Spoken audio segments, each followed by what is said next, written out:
उधर खड़ी थी लक्ष्मीबाई और पेशवा नाना था, इधर बिहारी वीर बांकुरा खड़ा हुआ मस्ताना था। 80 वर्ष की हड्डी में जागा जोश पुराना था, सब कहते हैं वीर कुंवर सिंह बड़ा वीर मर्दाना था। मनोरंजन प्रसाद जी की ये पंक्तियां भारतीय वीरों के इतिहास के एक ऐसे योद्धा के बारे में है जो कि 80 वर्ष की उम्र में भी जब अपनी मातृभूमि की रक्षा के लिए युद्ध के मैदान में उतरे तो ऐसा शौर्य और पराक्रम दिखाया था कि जिसे देख के किसी 28 साल के जवान को भी अपनी जवानी पर शर्म आ जाए। जिनके बारे में ब्रिटिश इतिहासकार होम्स ने कहा है कि गनीमत है कि उस युद्ध के समय उस वीर राजपूत योद्धा की उम्र 80 वर्ष की थी।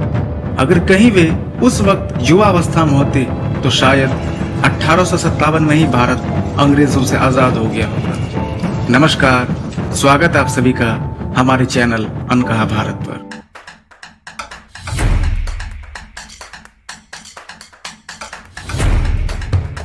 क्योंकि आज हम बात करने वाले हैं भारतीय इतिहास के ऐसे महान योद्धा के बारे में जिनकी कहानी वैसे तो भारत के हर एक व्यक्ति को पता होनी चाहिए थी, पर अफसोस कि उनकी कहानी तो दूर, उनका नाम भी शायद ही किसी किसी को पता हो, या यूं कह लें कि जिन्हें भारतीय इतिहास ने बीतते वक्त के साथ लगभग भुला दिया। पर आज के हमारे इस वीडियो में हम उनकी गौरवशाली गाथा को आपसे बताएंगे। आज हम बात करने वाले हैं बिहार की धरती पर जन्मे राजा बाबू वीर कुंवर सिंह जी के बारे में।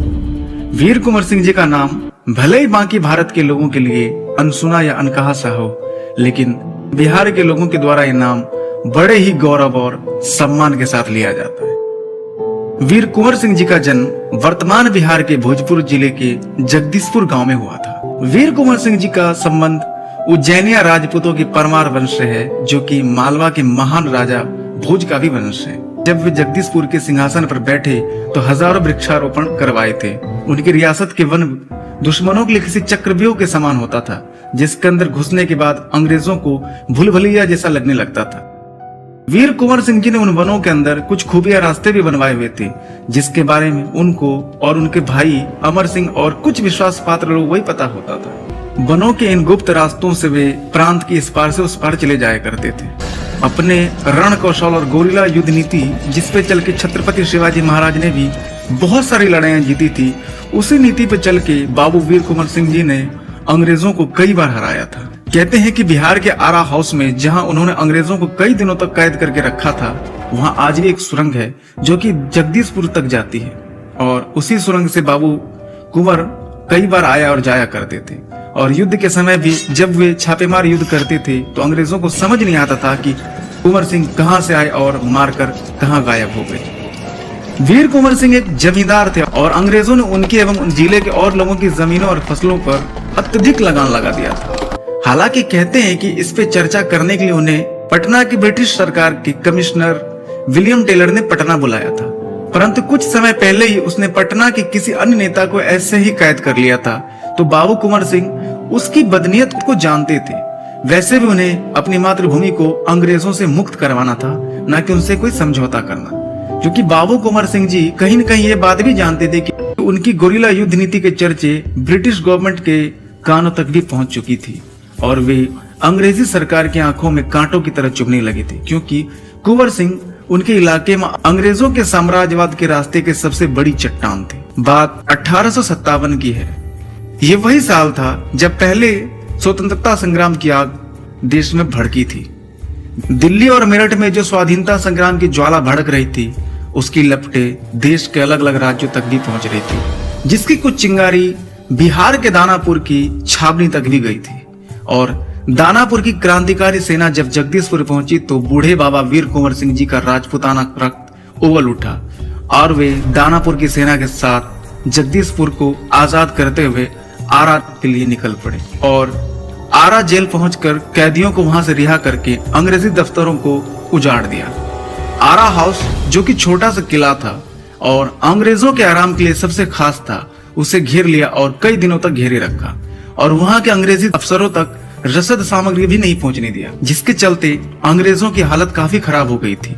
और फिर बाबू कुंवर सिंह के सामने उन्होंने हथियार डाल दिया। और आरा हाउस पर बाबू कुंवर सिंह का पूर्ण रूप से नियंत्रण हो गया और उन्होंने पहली बार आरा हाउस में अपनी स्वतंत्रता का झंडा गाड़ा था। कई महीनों तक बाबू कुंवर सिंह ने आरा हाउस को अपने कब्जे में रखा। फिर ब्रिटिश आर्मी ने बड़ी संख्या में जाकर उन पर हमला कर दिया। फिर दोनों सेनाओं में काफी संघर्ष रहा। फिर ब्रिटिश आर्मी ने उसे अपने नियंत्रण में ले लिया, लेकिन कुंवर सिंह हार नहीं मानने वाले थे। तब तक वीर कुंवर सिंह जी के इस दिलेरी और बहादुरी भरे कारनामे के किस्से आसपास के जिलों के घर घर तक पहुंच गए थे। हर तरफ क्रांति की आग भड़क उठी थी और बीबीगंज के जंगलों में दोनों तरफ की सेनाओं में भयंकर युद्ध छिड़ गया था, जो कि कई दिनों तक चलता रहा और फिर अंग्रेजों ने वहां कब्जा पा लिया। लेकिन बाबू कुंवर सिंह जी यहाँ भी हार नहीं मानने वाले थे। वे वहां से अपनी सेना के साथ क्रांति के पथ पे निकल पड़े और बिहार से उत्तर प्रदेश के कई जिलों से होते हुए और क्रांतिकारियों को अपने साथ करते हुए आजमगढ़ पहुंचे और वहां अंग्रेजों को हराकर 28 मार्च 1958 को आजमगढ़ को अपने अधीन कर लिया और वहां स्वतंत्रता का झंडा गाड़ दिया। अब उन्हें अपनी मातृभूमि जगदीशपुर को भी आजाद कराना था और वे अब जगदीशपुर के लिए पुनः निकल पड़े। तो उनके बढ़ते कदम से ब्रिगेडियर डगलस इतना क्रोधित हो गया था कि उसने अपनी सारी सेना वीर कुंवर सिंह जी के पीछे लगा दी। 22 अप्रैल 1858 को कुंवर सिंह ने एक भयंकर युद्ध लड़ा। इस लड़ाई के दौरान एक गोली कुंवर सिंह जी की बाईं भुजा में लग गई थी, जिसे देख के वीर कुंवर सिंह ने संक्रमण फैलने और उसके बाद उन्हें कुछ हो जाने के संभावनाओं के चलते अपनी ही तलवार से अपनी दाएं भुजा से अपनी बाईं भुजा को काट के मां गंगा के बहाव को अर्पण कर दिया। अपनी मातृभूमि के लिए प्रेम समर्पण का ऐसा उदाहरण इस भारत भूमि में ही देखने को मिल सकता है। वीर कुंवर सिंह जी ने अंग्रेजों के साथ भीषण युद्ध किया और उन्हें मारकर जगदीशपुर को पुनः उनसे छीन लिया और आजाद करवा दिया। परंतु अफसोस कि बाबू वीर कुंवर सिंह विजय के उत्सव के इस अवसर को देखने के लिए बहुत समय तक नहीं रह पाए। 26 अप्रैल 1858 यानी कि विजय के अगले दिन ही वे वीर गति को प्राप्त हो गए। जगदीशपुर दुर्ग में ही उन्होंने अपनी अंतिम सांस ली। वीर कुंवर सिंह जी अद्वितीय योद्धा थे और राष्ट्रभक्त थे, वीरता और साहस की प्रतिमूर्ति थी। परंतु बहुत ही दुखद बात यह है कि ऐसे वीर की आज हमारे समाज में बहुत कम ही बात होती है। खैर, आज की कहानी हम यहीं समाप्त करते हैं। मिलते हैं हमारी अगली वीडियो में भारत भूमि के किसी अन्य योद्धा के इतिहास के अन्य कई पहलुओं को लेकर। तब तक के लिए वंदे मातरम, भारत माता की जय। जय हिंद, जय श्री राम।